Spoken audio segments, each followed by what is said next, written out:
Bienvenidos a esta segunda lección de la serie de crecimiento, cómo experimentar mi cristianismo, mi relación con Cristo, cómo crecer en esa experiencia. Hay algo que es muy importante después de la lección que hemos visto anteriormente, que es la salvación. ¿Recordás la necesidad que teníamos de un Salvador? Que estábamos perdidos, que estábamos separados de Dios, y cómo Jesús, con su entrega en la cruz, nos reconcilió de nuevo con el Padre. Cómo esa salvación que Él nos regala es maravillosa, nos hace descubrir que tenemos una nueva vida, empezamos a ver y a pensar las cosas diferentes, tenemos esperanza de la vida eterna, podemos acercarnos a Dios como hijos y formar parte de la iglesia. En otros capítulos vamos a hablar sobre esto, que es la familia de Dios.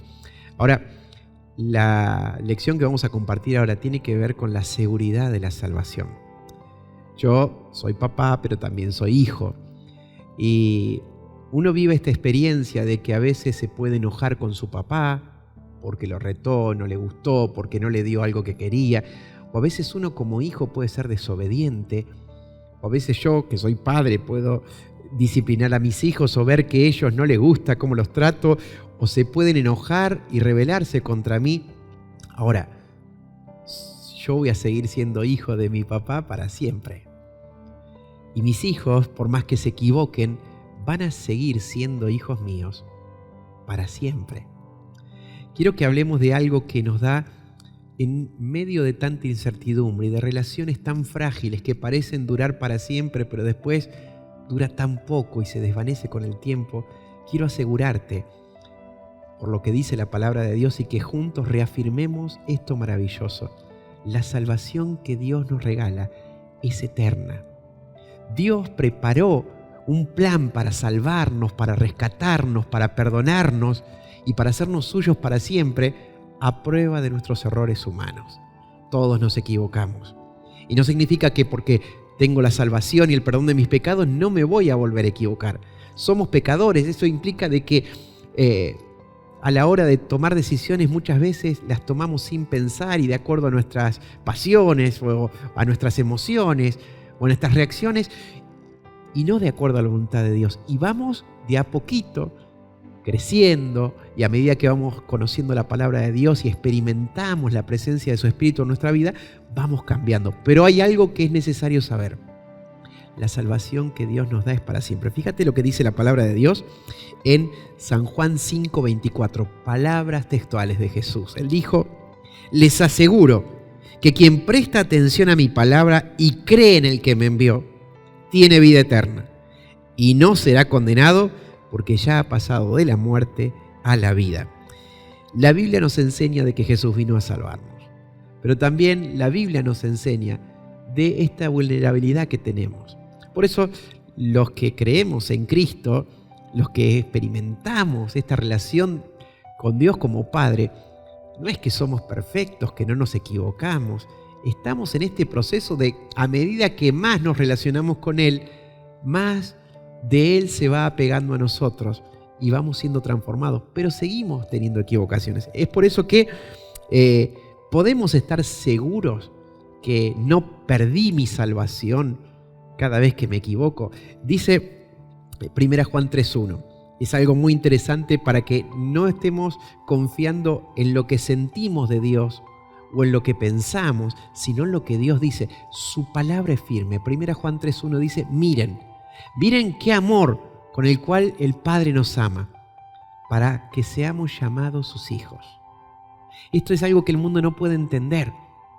Todos somos creación de Dios, pero solo aquellos que nos arrepentimos, aceptamos por la fe el sacrificio de Jesús, creemos en Él, podemos tener una relación de Dios como Padre y nosotros como hijos.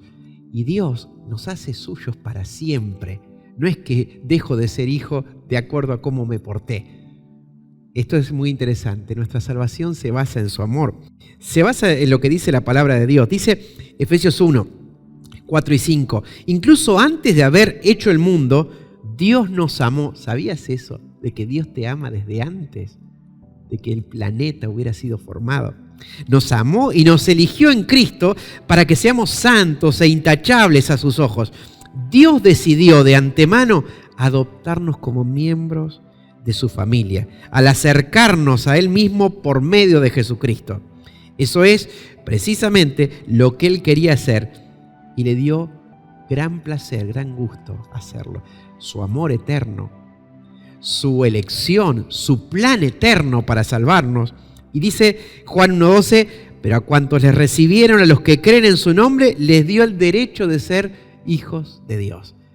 Vos y yo, que creemos en Jesús, no solamente nos amparamos en su amor que echa fuera nuestros miedos, en su plan perfecto para venir a salvarnos porque lo había pensado desde antes de que el mundo existiera, sino que también tenemos ese derecho que Dios nos ha otorgado de ser hijos de Dios. Así que nadie nos puede arrebatar de su mano. Cierta vez Jesús dijo en San Juan 10, mis ovejas oyen mi voz y me siguen.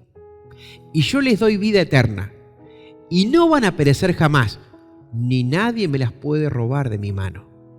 Como si eso fuera poco para darnos mayor seguridad, dice, mi Padre es más grande que todos y mi Padre también los tiene en sus manos y nadie se los puede quitar. Nos da la seguridad, el respaldo de la persona más grande, más fuerte y más poderosa y más digna de confianza. Dios es fiel y verdadero, así que lo que Él dice no cambia con el tiempo. Algo más, Romanos 8:35 dice, ¿quién podrá separarnos del amor de Jesucristo? Nada ni nadie, ni los problemas, ni los sufrimientos, ni las dificultades. Tampoco podrán hacerlo el hambre, ni el frío, ni los peligros, ni la muerte, ni el pasado, ni el presente. Nada puede separarnos del amor que Dios tiene para con nosotros a través de Jesucristo. Por eso es muy bueno tener presente que esta salvación del Señor no se pierde cada vez que yo me equivoco. Fue diseñada aún a prueba de errores, a prueba de nuestros errores. Estamos seguros del perdón continuo y permanente del Señor. Admitamos que somos propensos, tenemos la inclinación a pecar, porque somos seres humanos que hemos nacido pecadores.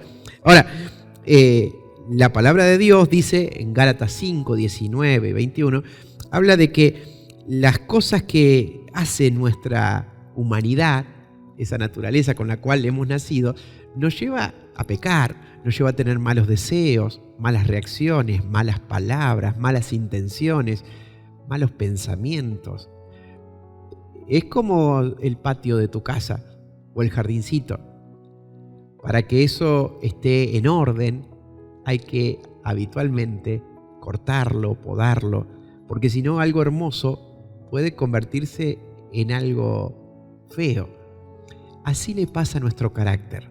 Esta nueva vida que el Señor nos dio lucha dentro nuestro con estas actitudes, pensamientos y formas de ver la vida y ver a los demás y vernos a nosotros, que es como que nos llevan, nos inclinan a pecar. Pero estamos en un mundo también que a la vez nos rodea y para la mayoría de las personas que ignora a Dios y que ignora su perdón y que no se ha arrepentido de sus pecados y que lo tiene a Jesús como algo histórico y no como alguien poderoso por el cual existen todas las cosas, bueno, la mayoría de las decisiones que se toman aún en las naciones del mundo, las cosas que se informan, las cosas que se dicen, las tendencias, son totalmente contrarias a la voluntad de Dios. Así que estamos en un mundo así, que no se maneja con las reglas de la palabra de Dios. Así que, aparte de que nosotros somos así, estamos rodeados de un mundo que es así. Y la Biblia también nos enseña de que el mundo se acaba con sus malos deseos, pero el que hace la voluntad de Dios permanece para siempre. Estamos en esta vivencia diaria de tratar de hacer la voluntad de Dios en medio de un montón de deseos y de principios que son contrarios a lo que Dios espera de nosotros. Es por eso que a veces podemos caer, pero así todo, el amor, la salvación, la seguridad que nos da la promesa de Dios y el sacrificio perfecto de Jesús nos hacen estar seguros para siempre. Hay también un detalle más que la Biblia nos habla, que es nuestro adversario, el enemigo, el diablo. Esto no es un personaje de cuento, ni un invento, ni una ilustración. Es la única forma de entender por qué hay tanta maldad en el mundo. ¿Por qué tanta gente odia a Dios o no quiere saber nada con Dios o le echa la culpa a Dios por sus males o por sus malas decisiones? El enemigo es un ladrón que lo que busca hacer es que la gente se pierda eternamente. y él se opone. La palabra diablo significa opositor.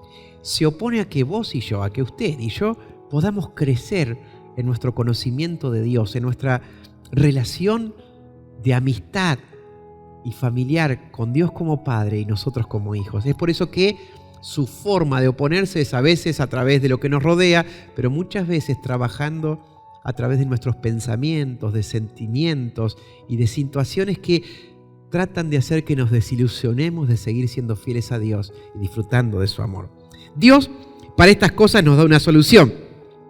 Y una de las cosas que sucede es que la Biblia dice, 1 Juan 2:1, que cuando uno peca, ya sea por haber hecho algo sin querer y después nos dimos cuenta, o fue algo que actuamos instintivamente, o algo que sabiendo que estaba mal lo hicimos, podemos pedirle perdón al Señor, confesarle nuestros pecados. Dios es fiel y justo para perdonar y limpiarnos, pero dice 1 Juan 2:1, fue escrito para vos y para mí cada vez que pecamos y nos equivocamos. Podemos saber de que tenemos a alguien que nos defiende delante de Dios. Jesús es como nuestro abogado. Jesús le habla bien, está a la derecha de Dios, y le habla bien a Dios de vos y de mí. Así que podemos tener esa confianza de que aunque hayamos pecado, Él está intercediendo por nosotros. 1 Juan 1:7 dice que cuando caminamos en luz, como Él está en luz, tenemos comunión, buena relación con la familia de Dios. La sangre de Jesús nos limpia de todo pecado. Esto es algo permanente, no es algo del pasado, es algo continuo. Nos va limpiando nuestra forma de pensar, de ver, de escuchar, de hablar, de sentir. Eso es lo que hace la sangre de Jesús que Él derramó y todavía tiene poder para darnos esa paz de la reconciliación con Dios. Y está la promesa que decíamos anteriormente, que si hemos pecado y nos damos cuenta, podemos confesarlo a Dios, arreglar nuestras cuentas con Él y saber de que Dios nos va a perdonar. ¿Cuál debe ser nuestra actitud cuando nos damos cuenta que pecamos? En primer lugar, tenemos que confesar nuestros pecados, no ocultarlos. La Biblia dice que cuando uno oculta, guarda, dice, bueno, después lo voy a arreglar a esto. Si pecaste a la mañana, no esperes hasta la noche para pedir perdón, porque el pecado es como un óxido que va afectando aún hasta nuestro corazón y va enfriando y endureciendo nuestra relación con Dios. Así que cuando te das cuenta, porque el Espíritu de Dios te lo advierte, o te das cuenta de que algo estuvo mal, tenemos que contarle a Dios que nos hemos equivocado y Dios nos perdona al instante. Otra de las cosas que tenemos que hacer es, pedirle el perdón, pero tomar la decisión de no volver a hacerlo. Estamos tan acostumbrados a entender mal el perdón de Dios, decir, Señor, perdóname, pero sigo haciendo lo mismo. La idea es que cuando yo me pongo de acuerdo con Dios y le pido perdón y acepto su perdón, le tengo que pedir ayuda al Señor para no volver a hacerlo. Y yo también tengo que tomar decisiones para no volver a reincidir. Y una de las cosas que sucede cuando pido perdón es que Dios nos da paz. Dice también la palabra de Dios que cuando confesamos nuestros pecados, eso que sentíamos, que nos hacía sentir culpable, es cambiado por justicia, por paz, por gozo a través del Espíritu de Dios. Estamos terminando y simplemente concluimos con esto. Yo soy hijo de mis padres y lo voy a hacer para siempre. Mi relación con Dios como hijo y Él como padre nunca se va a perder. Puede que esté a veces deteriorada porque yo he hecho mal las cosas, porque me olvido de Él, porque no lo tomo en cuenta, porque no lo busco, pero apenas yo confieso mis pecados puedo volver a restablecer esa comunión. No quita de que sigo siendo hijo de Dios. Es por eso que termino con esto. ¿Cómo está hoy tu relación con Dios? ¿Estás disfrutando de su paz, de su gozo?